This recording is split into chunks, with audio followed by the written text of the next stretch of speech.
हरियाणा की हर अपडेट के लिए बेल आइकन दबाएं और सब्सक्राइब करें STV हरियाणा न्यूज। हरियाणा में कोरोना का हाल क्या है?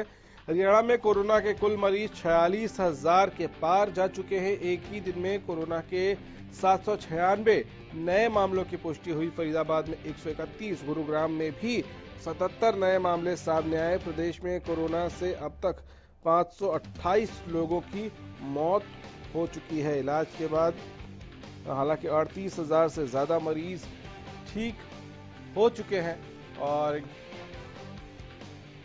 46,000 के पार ये आंकड़ा धीरे धीरे बढ़ता हुआ जा चुका है।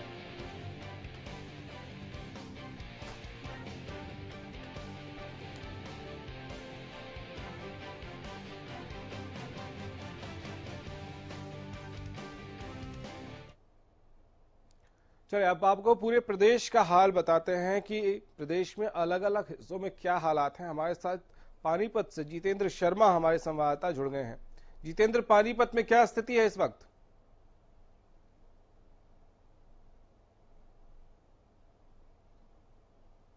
कोरोना महामारी को लेकर लगातार संक्रमण बढ़ता जा रहा है, वो कहीं ना कहीं चिंता का विषय है।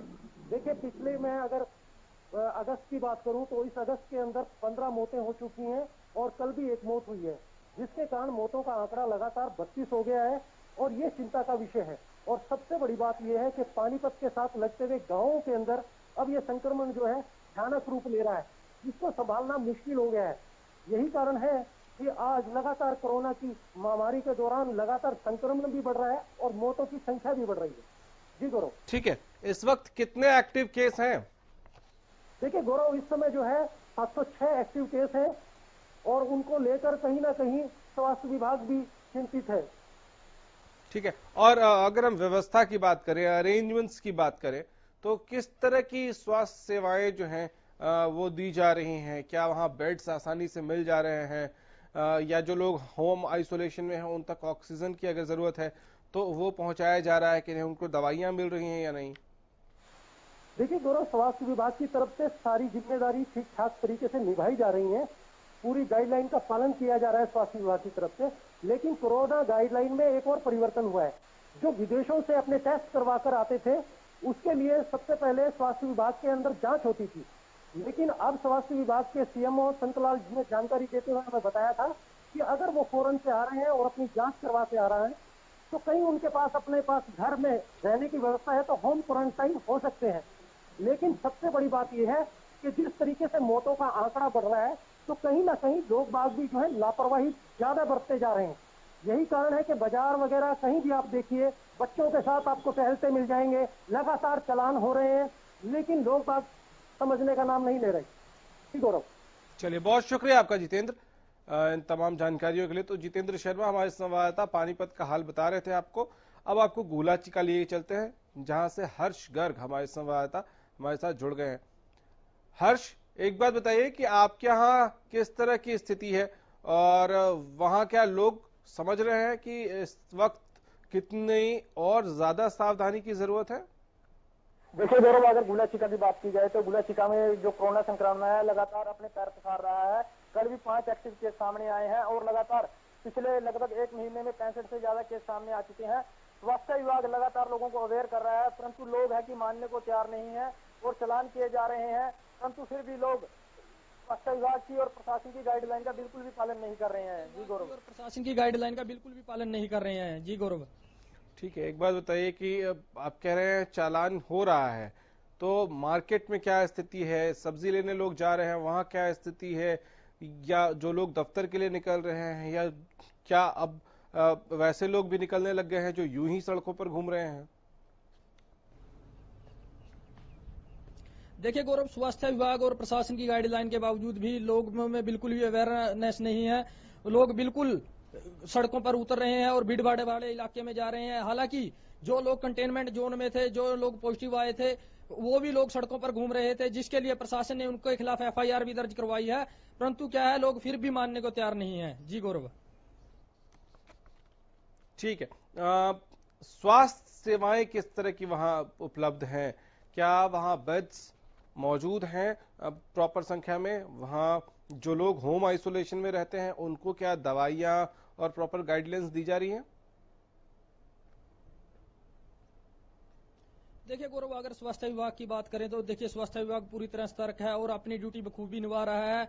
वह लोगों को अवेयर भी कर रहा है, जिस चीज की जो लोगों को जरूरत है, जो लोग कंटेनमेंट जोन में रहते हैं उनके लिए समय समय पर जरूरतें पूरी कर रहा है। अगर बेड की बात करें तो पर्याप्त मात्रा में बेड उपलब्ध है और हॉस्पिटल में भी साफ सफाई और सैनिटाइज का विशेष ध्यान रखा गया है।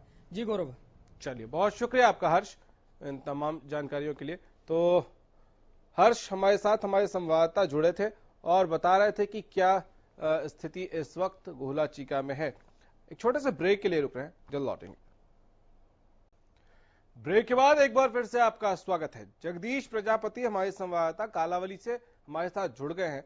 जगदीश, आपके यहाँ कोरोना को लेकर किस तरह के हालात आप देख रहे हैं? क्या लोग समझ पा रहे हैं कि ये किस तरह से महामारी का दौर है और वो सारी सुरक्षा के साथ, सारे प्रिकॉशंस के साथ बाहर निकल रहे हैं, या लोग लापरवाही कर रहे हैं?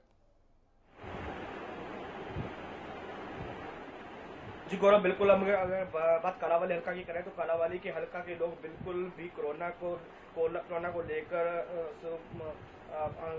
संदिग्ध नहीं है कि वो कहीं ना कहीं वो मास्क के बिना बाजारों में घूमते नजर आ रहे हैं। दुकानदार भी बिना सैनिटाइज के जो है वो दुकानें खोले हुए हैं। अगर बात की जाए प्रशासन की तो प्रशासन का इस ओर ध्यान जो बिल्कुल है हटा हुआ है। कहीं ना कहीं लोगों में जो अवेयरनेस पैदा करनी चाहिए थी वो अवेयरनेस नहीं दिखाई दे रही है। कोरोना को लेकर लोगों में पहले शुरू में जो भय था वो भय को हटाते हुए आजकल बाजारों में जो रौनक है वो सरेआम रौनक देखी जा रही है। जी गौरव। ठीक है, और प्रशासन कितना मुस्तैद है, प्रशासन कितना सतर्क है? जी बिल्कुल, अगर प्रशासन की बात की जाए तो अगर पुलिस की बात की जाए तो पुलिस तो रोडों पर जो दिखाई नहीं दे रही है। अगर स्वास्थ्य विभाग की बात की जाए तो स्वास्थ्य विभाग भी बिल्कुल लचर नजर आता हुआ दिखाई दे रहा है। कहीं ना कहीं जो लोगों में अवेयरनेस पैदा करनी थी वो दिखाई नहीं दे रही है, लोगों में जागरूकता पैदा करनी थी वो नहीं हो रही है। अगर सिरसा की बात करें तो सिरसा में परसों भी हमारे पास कॉल आ रही थी कि 35 लोगों को जो क्वारंटाइन किया गया है उनको ना तो खाना दिया जा रहा है, ना पानी की व्यवस्था है, ना कोई पंखा बिजली की व्यवस्था है। इस तरह से लोगों के जो कोरोना से संदिग्ध लोग हैं उनके आरोप जो प्रशासन पर दिन प्रतिदिन लगते जा रहे हैं कि प्रशासन की ओर से उनकी जो देखरेख है वो बिल्कुल नहीं की जा रही है। जी गौरव, इस पर स्वास्थ्य विभाग कुछ कहने को तैयार है? या लापरवाही है, या कोई प्रॉब्लम हो रही है, स्टाफ की कमी है, दवाइयों की कमी है, इंफ्रास्ट्रक्चर की कमी है? प्रॉब्लम कहाँ आ रही है? जी बिल्कुल, स्वास्थ्य विभाग के जो हम कहें कर्मचारियों का ध्यान है वो बिल्कुल भी इस ओर नहीं है। कहीं ना कहीं जानबूझकर जो लोगों का है परेशान वो किया जा रहा है। क्योंकि अगर प्रशासन की बात की जाए, सरकार की बात की जाए तो उनकी ओर से बिल्कुल क्वारंटाइन जो सेंटर है वो बनाए गए हैं, लेकिन वहां पर प्रबंध भी किए गए हैं। लेकिन जो प्रशासनिक अधिकारी है कहीं ना कहीं वह इस रवैये को लेकर ढील मिल कर लोगों को जो परेशानी है वो पहुंचाने का जो काम है वो कर रहे हैं। जी ठीक है, एक आखिरी सवाल का और जवाब दीजिए। जो लोग होम आइसोलेशन में हैं, क्योंकि हर किसी को अस्पताल में एडमिट करने की आवश्यकता नहीं पड़ती है, तो क्या वहां उनको दवाइयां, उनको गाइडलाइंस, उनको अगर जरूरत पड़े तो उसके लिए ऑक्सीजन, ये सब चीजें उपलब्ध कराई जा रही हैं क्या? जी गौरव, बिल्कुल, अगर बात की जाए दवाइयों की, ऑक्सीजन की, तो दवाइयों के नाम पर 1-2 टैबलेट है वो दी जा रही है। अगर खाने की बात की जाए तो वो प्रबंध नहीं किया जा रहा है। ऑक्सीजन का जो प्रबंध है वो इक्का दुक्का जो स्टेशन है वो वहां पर दिखाई देता है। लेकिन प्रशासन की ओर से जो मैनेजमेंट होनी चाहिए थी, वो प्रबंध जो होने चाहिए थे, वो प्रबंध कहीं ना कहीं वो पूरे नहीं है। जी गौरव। चलिए, बहुत शुक्रिया जगदीश आपका इन तमाम जानकारियों के लिए। तो पूरे सूबे में इस वक्त जो स्थिति है वो यही है कि लोगों को ये समझना होगा कि इस वक्त कोरोना महामारी खत्म नहीं हुई है। आपको सतर्क रहना होगा, आपको सावधानी बरतनी होगी। सरकार अपना काम कर रही है, लेकिन सिर्फ सरकार की कोशिशों से आप कोरोना से बच नहीं पाएंगे। फिलहाल हल्का हलचल में इतना ही। इजाजत दीजिए, नमस्कार।